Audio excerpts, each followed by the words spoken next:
वस्तु को प्रति सेकंड 10⁹ इलेक्ट्रॉन दिए जाते हैं। किसी वस्तु को प्रति सेकंड 10⁹ इलेक्ट्रॉन दिए जाते हैं, तब कितने वर्ष पश्चात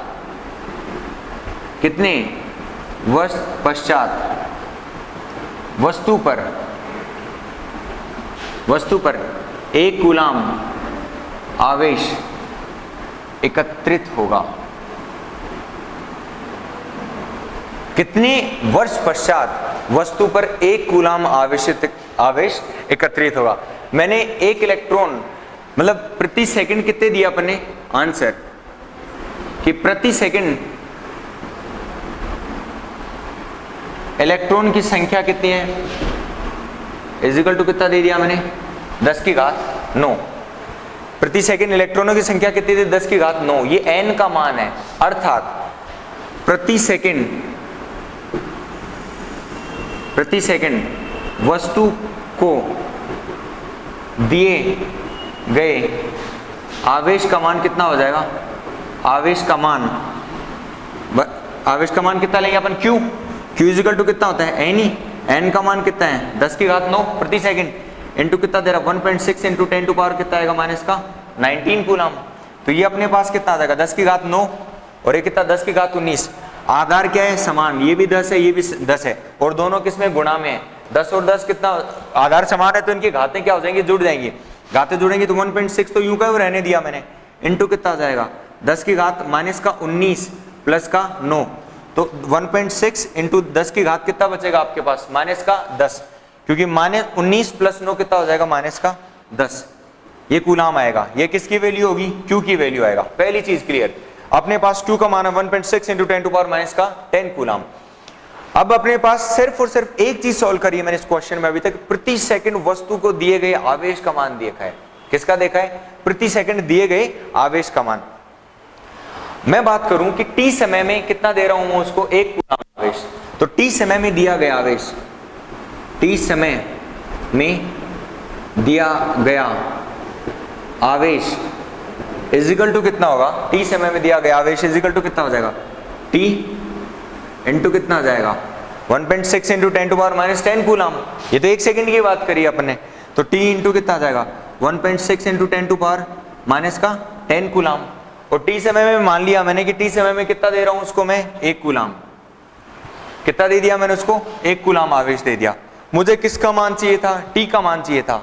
तो t समय में कितना दे रहा हूं आवेश का इतना मान आ जाएगा, और उसी आवेश को कितना मान रहा हूं कि मैं 1 कूलाम दे दिया मैंने t समय में। तो t गुणा 1 सेकंड में तो इतना दिया, तो t गुणा 1.6 into 10 to power -10 coulomb equal to कितना आ जाएगा 1 कूलाम। मुझे किसका मान चाहिए, t का मान चाहिए, क्योंकि t समय में कितना दे रहा हूं मैं 1 कूलाम आवेश। तो 1 सेकंड में दिया हुआ था, उसके आधार पर मैंने ये लिखा है ये स्टेप। तो t बराबर कितना आ जाएगा, नेक्स्ट स्टेप क्या होगा कि t इजिकल टू कितना हो जाएगा 1 बटा ऊपर 1 कूलाम, और नीचे वाला जो मान है इसको भेज दिया मैंने इधर 1.6 into 10 to power -10 coulomb. Coulomb से क्या कट गया कूलाम, और t किस में होता है सेकंड में होता है। किस में होगा t सेकंड में। अब अपने पास क्वेश्चन जो आता है यहां से कि 1 बटा कितना आ गया 1.6 इंटू 10 टू पावर -10 कूलाम। इसको अपन किस प्रकार से सॉल्व करेंगे, आगे का इसका सॉल्यूशन देखना है अपन को। तो t बराबर ऊपर तो 1 था ही, नीचे 1.6 है, नीचे कितना बचा 10 टू पावर -10। 10 टू पावर -10 को ऊपर लेके जाऊंगा, नीचे घात ऋणात्मक है तो ऊपर घात क्या हो जाएगी धनात्मक। तो 1 गुणा ऊपर लेके गया तो इसकी घात किसकी होगी धनात्मक, जो कि घात नीचे क्या थी ऋणात्मक। तो ऊपर कितना बचा 10 की घात 10 बटा 1.6 इजिकल टू 100 गुणा 10 की घात 8 लिख सकता हूं इसको मैं, क्योंकि ये तो 10 की घात 2 और ये 10 की घात 8 कितना हो गया 10 की घात 10, और बटा में कितना चल रहे हैं 1.6। तो 100 को यदि मैं भाग दूं 1.6 से, 100 को भाग दूं 1.6 से और सिंप्लीफाई फॉर्म में करूं तो इसको मैं 10 लिख के यहां पर क्या कर सकता हूं मैं 10 की घात 9। 10 को मैं भाग दूं 1.6 से तो इसका जो मान आता है वो होगा 6.25 6.25। 10 बटा 1.6 का मान कितना आएगा 6.25 गुणा कितना बचता है अपने पास 10 की घात 9 सेकंड। ये मान किस में चल रहा है शुरू से ही, क्योंकि अपन किसकी बात करी थी, सेकंड की बात करी, तो सेकंड के लिए अपने मान अभी तक देखा है 6.25 गुणा 10 की घात 9 सेकंड, पहली चीज यहाँ पर चल रही है। अब मुझे तो दे दिया टी का मान, अब जरूरी थोड़ा है सेकंड में दे, ऑप्शन में यदि पूछ रहा हो, कॉम्पिटिशन में यदि पूछता है आपसे सवाल, सेकंड में तो अपने पास इतना आ गया, यदि वो पूछे वर्ष बताओ मुझे कि कितने वर्षों पश्चात वस्तु कितना हो जाएगा, कितने वर्ष पश्चात मैंने पूछा है क्वेश्चन में, तो वर्ष के लिए यदि मुझे देखना पड़ेगा तो टी बराबर मुझे क्या निकालना है, वर्ष। तो सेकंड क्या होता है, छोटा मान होता है समय नापने का, और वर्ष क्या होता है, बड़ा मान होता है। तो उसके लिए देखना पड़ेगा 6.25 गुणा 10 की घात 9 सेकंड, और एक साल में कितने सेकंड होते हैं, वो होंगे 3.7 into 10 to power 3.8 into 10 to power 7 years. तो एक साल में जो सेकंडों की संख्या होती है 3.8 गुणा 10 की घात 7 सेकंड होती है। तो अपने पास ये मान जो हो जाएगा वो बदलेगा साल में।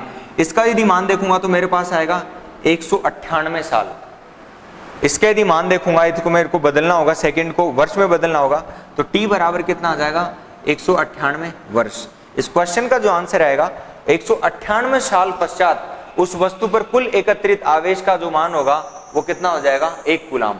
तो अपन से क्वेश्चन में जो पूछा था कि वर्ष पूछा था, तो वर्ष का मान कितना आएगा, 198 वर्ष।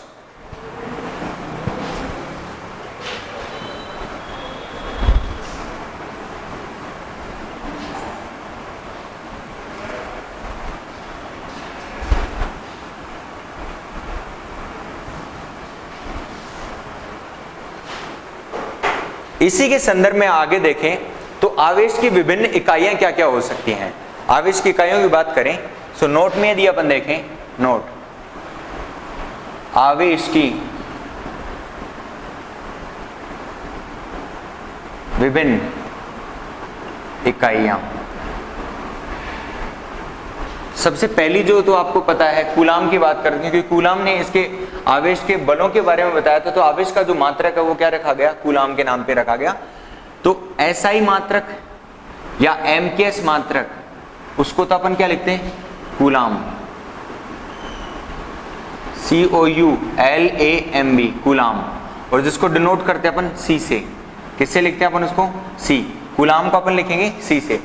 दूसरी चीज अपने पास आता है सीजीएस मात्रक। कौन सा होगा, सीजीएस पद्धति। तो सीजीएस पद्धति में अपन उसको देते हैं स्टेट कूलाम। क्या देंगे उसको, स्टेट कूलाम। तो 1 कूलाम बराबर 3 गुणा 10 की घात 9 स्टेट कूलाम होता है। और ये आवेश की नापे जाने वाली जब जो सबसे जो छोटी इकाई है वो कौन सा होगा, लोवेस्ट, जो स्मॉलेस्ट यूनिट ऑफ चार्ज, आवेश की सबसे छोटी इकाई जो है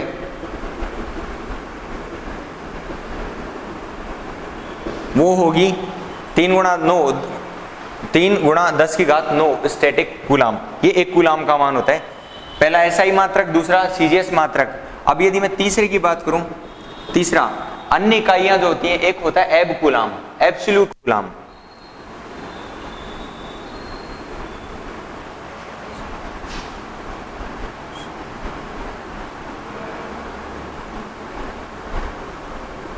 एब्सोल्यूट कूलाम, इसको अपन बोलते हैं एब कूलाम, एबी, एब्सोल्यूट का क्या लेते हैं, एबी, और एबी कूलाम बोलते हैं अपन इसको, एबी कूलाम। सो 1 कूलाम बराबर कितना होता है, 10 एबी कूलाम। 1 कूलाम का मान होता है 10 एब्सोल्यूट कूलाम के बराबर होता है। एक और यूनिट दी गई, फोर्थ, ये विभिन्न इकाइयां। सबसे जो बड़ी इकाई होती है आवेश की, सबसे जो बड़ी इकाई होगी वो क्या होती है, फेराडे एक साइंटिस्ट थे जिन्होंने आवेश के बारे में बताया। तो सबसे छोटी इकाई तो वो तो क्या थी, सीजीएस मात्रक होता है, और यहाँ पर फेराडे। तो 1 फेराडे इज इक्वल टू कितना होता है, 96,500 coulomb. 1 faraday is equal to कितना होता है, 96,500 कूलाम। आवेश की सबसे बड़ी इकाई तो सबसे बड़ी इकाई की बात करी मैंने, वो तो कौन सी आ रही है, फैराडे। और सबसे छोटी की बात करूंगा वो कौन सा हो जाएगा आपके पास, स्टेट कूलाम। क्या हो जाएगा, स्टेट कूलाम। और ये ऐसा ही मात्रक में अपन को क्या देना है, जो हर जगह लेना है वो कौन सा लेना है अपन को, कूलाम। ठीक है,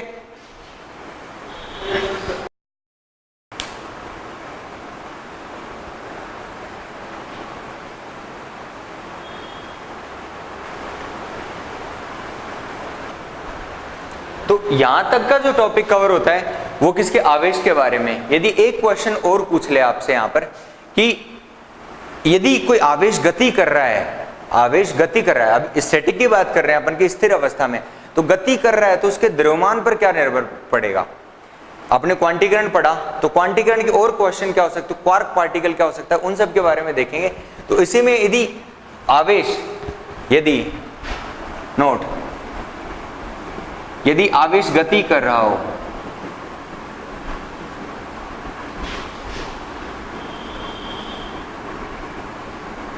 यदि आवेश गति कर रहा हो तो द्रव्यमान पर क्या प्रभाव पड़ेगा, द्रव्यमान पर प्रभाव। तो m जो उसका हो जाएगा द्रव्यमान, आवेश का द्रव्यमान जो देखना होगा वो होगा m naught upon under root 1 minus v square upon c square. तो इसको प्रभावी जो द्रव्यमान आएगा उसका, इसको क्या बोलते हैं, m जो है, m को बोलते हैं अपन प्रभावी द्रव्यमान। किसी भी टाइम पर प्रभावी द्रव्यमान, प्रभावी द्रव्यमान m का मान, तो m जो आया वो कितना हो जाएगा, m naught upon under root 1 minus V square upon C square. तो v m नोट जो होगा उसको बोलते हैं विराम द्रव्यमान। विराम द्रव्यमान इलेक्ट्रॉन का कितना होता है, मैंने बताया था अभी कि मास ऑफ इलेक्ट्रॉन, जो विराम द्रव्यमान की वैल्यू लिखी थी, तो यदि ब्रैकेट उसके लिखो मास ऑफ इलेक्ट्रॉन कितना होता है, विराम द्रव्यमान 9.1 इंटू कितना होता है 10 टू पावर माइनस का 31 किलोग्राम। ये विराम द्रव्यमान है, ये तो होता है। पर यदि वो दौड़ने लग गया तो क्या लगेगा, जैसे अपन खड़े हैं तो अपना अपना पूरा वजन महसूस होता है, पर अपन दौड़ने लग जाते हैं तो दौड़ने लग जाता है अपन को अपना द्रव्यमान क्या लगता है, कम। वो किसके कारण होगा, क्योंकि वहां पे कंसेप्ट आ जाता है वेग का। क्या आएगा, वेग का। तो v है वो कितना हो जाएगा, आवेश का वेग। v जो होता है आवेश का वेग, परंतु c जो होगा, c लेना पड़ेगा, c होता है प्रकाश का वेग, प्रकाश का वेग। और किस में लेना होगा, ये प्रकाश का वेग किस में होता है, निर्वात में, निर्वात। तो c का जो मान होता है 3 गुणा 10 की घात 8 मीटर प्रति सेकंड। c का मान तो 3 गुणा 10 की घात 8 होता है, और v आवेश का वेग अपन को क्या होगा, पता होगा। यदि आवेश बैठा हुआ है तो वेग का मान कितना हो जाएगा, 0। ठीक है, स्थिर अवस्था में, अब बात इसी की बात करें, स्थिर अवस्था में कितना होगा, प्रूव करते हैं। स्थिर अवस्था में क्या फर्क पड़ेगा, स्थिर अवस्था में m इजिकल टू कितना हो जाएगा, m नोट। स्थिर अवस्था में वेग कितना होता है, 0 अंडर रूट 1 माइनस 0 का स्क्वायर अपॉन सी स्क्वायर। तो 0 का स्क्वायर अपॉन सी स्क्वायर तो कितना हो गया, 0। तो m इजिकल टू कितना आ जाएगा, m naught under root 1 minus 0, और m नोट अंडर रूट 1 किसके बराबर होता है, 1 के बराबर। तो जो प्रभावी द्रव्यमान किसके हो जाएगा, विराम द्रव्यमान के बराबर होता है, जब वेग का मान क्या हो, स्थिर अवस्था में। ये किस में आएगा, प्रभावी द्रव्यमान, प्रभावी द्रव्यमान वो किसके बराबर होगा, विराम द्रव्यमान के बराबर होगा, जब वेग का मान कितना हो, 0, विराम द्रव्यमान के बराबर। एक चीज क्लियर यहां पर कि वेग जब बढ़ेगा तो प्रभावी द्रव्यमान क्या हो जाएगा, कम होगा। ये बढ़ेगा तो ये कम होगा। तो यहां से क्या पता, अपन क्रक्स की यदि बात करें कि जब वेग बढ़ेगा तो m का मान क्या होता है, कम होगा। क्यों, क्योंकि m नोट क्या होता है, नियत। m नोट पर कोई प्रभाव नहीं पड़ेगा। तो इसका कंक्लूजन जो होगा कि वेग बढ़ेगा तो जो प्रभावी द्रव्यमान क्या हो जाएगा, घट जाएगा, क्योंकि m नोट का मान क्या होता है, नियत। उसके आधार पर अपन ये कंसेप्ट देखते हैं। नेक्स्ट,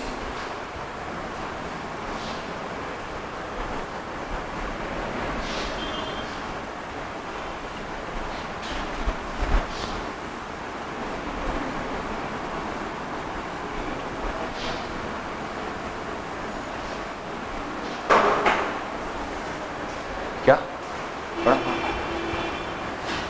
नेक्स्ट आता है अपने पास क्वेश्चन है एक मेरा और, इस क्वेश्चन में देखोगे यदि किसी वस्तु को इलेक्ट्रॉन दिए जाएं, मतलब वस्तु को इलेक्ट्रॉन दे रहे हैं अपन, तो क्या प्रभाव पड़ेगा। तो प्रभाव यदि देखें अपन, किसी वस्तु को इलेक्ट्रॉन दिए जाने पर, ठीक है, द्रव्यमान क्या होगा, आयतन क्या होगा, उसका घनत्व क्या होगा। तीनों चीजों की बात करते हैं अपन। किसकी बात करेंगे अपन, तीनों चीजों की, कि द्रव्यमान, आयतन और घनत्व।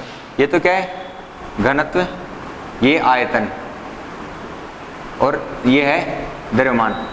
यहां वेग की बात नहीं है, अलग तरीके का क्वेश्चन है। इसमें होगा कि इलेक्ट्रॉन दे दिए मैंने किसी को, इलेक्ट्रॉन दूंगा तो क्या हो जाएगा, वहां पर वस्तु क्या हो जाएगी, ऋणावेशित वस्तु। ऋणावेशित वस्तु मतलब इलेक्ट्रॉनों की क्या हो जाएगी वहां पर, इलेक्ट्रॉन की अधिकता। क्या बढ़ेगी, इलेक्ट्रॉन की अधिकता।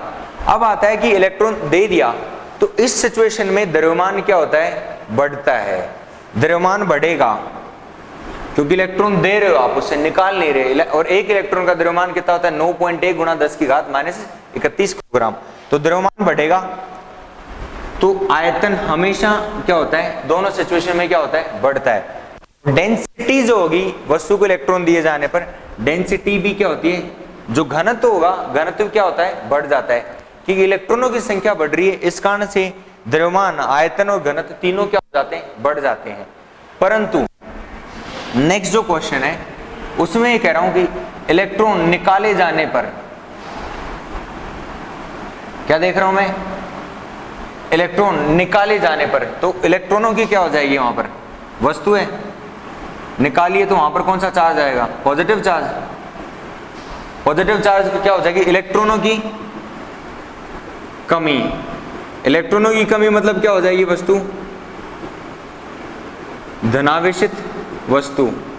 कौन सी वस्तु देख रहे हैं अपन, धनावेशित वस्तु। अब धनावेशित वस्तु में इलेक्ट्रॉन निकाल लिए, इसका मतलब इलेक्ट्रॉन निकाला तो क्या हो जाएगा, इलेक्ट्रॉन का द्रव्यमान सही तो आएगा। इलेक्ट्रॉन का द्रव्यमान कुछ ना कुछ होता है, उस सिचुएशन में द्रव्यमान क्या हो रहा है, कम होगा। आयतन किसी भी सिचुएशन हो, आयतन दोनों में क्या होता है, बढ़ता है, ठीक है, आयतन बढ़ेगा। और दूसरा है डेंसिटी भी क्या हो जाएगी, वहां पर डेंसिटी भी क्या होती है, घटती है। इलेक्ट्रॉन निकालोगे तो डेंसिटी और द्रव्यमान दोनों क्या होते हैं, घटते हैं, ठीक है। तो उसके आधार पर अपन ये देखते हैं कि वॉल्यूम बढ़ेगा। ओके, सो ये हुआ इलेक्ट्रॉन दिए जाने पर या लिए जाने पर जो अपने सिचुएशन होगी उसके क्वेश्चन ये हैं।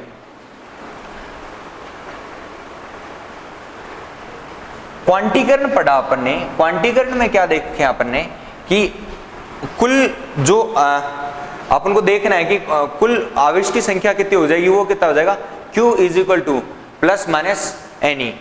अब यदि एक दूसरा फॉर्म आता है जिसमें अपन बात करते हैं क्वांटा की, क्वांटा से अपन बात करेंगे क्वार्क पार्टिकल। किसकी बात करेंगे, क्वार्क। ये क्वेश्चन आपसे पूछ सकते हैं, क्वार्क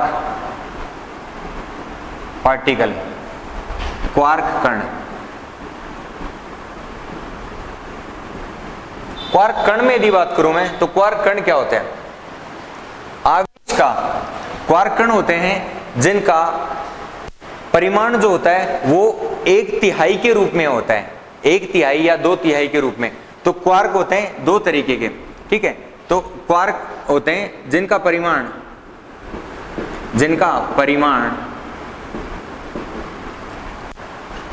इलेक्ट्रॉन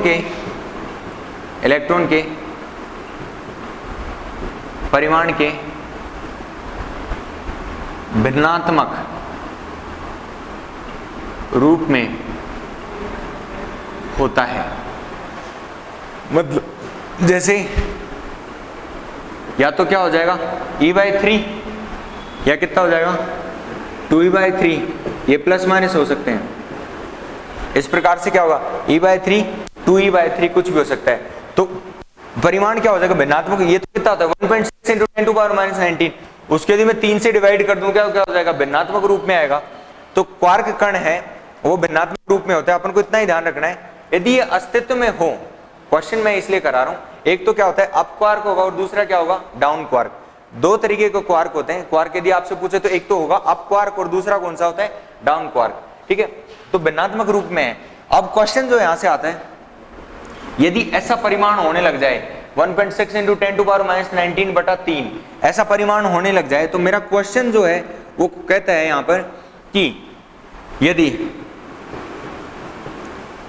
क्वार्क कण अस्तित्व में हो तो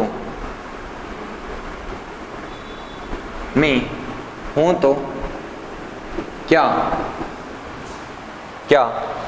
आवेश का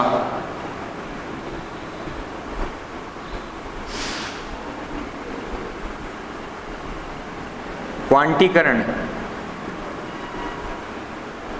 संभव है। यदि क्वार्क कण अस्तित्व में हो तो आवेश का क्वांटीकरण संभव है, क्योंकि क्वांटीकरण क्या पढ़ा है मैंने, Q equal to N E. परंतु अब यहां पर क्या कह सकते हैं अपन, यदि क्वार्क कण अस्तित्व में पाए जाएंगे भी तो भी क्या हो सकता है क्वांटीकरण हो सकता है, क्योंकि क्या लेना पड़ेगा आपको, हो सकता है, परंतु जो मान जो लेना पड़ेगा वो किसके E/3 के रूप में लेना पड़ेगा। पॉसिबल है, पर जो इलेक्ट्रॉन का जो आवेश का जो परिमाण जो लेना पड़ेगा वो E/3 या 2E/3 के रूप में लेना पड़ेगा। तो वो सिचुएशन जब होगी तो अपन क्या कह सकते हैं कि क्वार्क कण का क्वांटीकरण संभव होगा। अभी के लिए इतना इस टॉपिक में। नेक्स्ट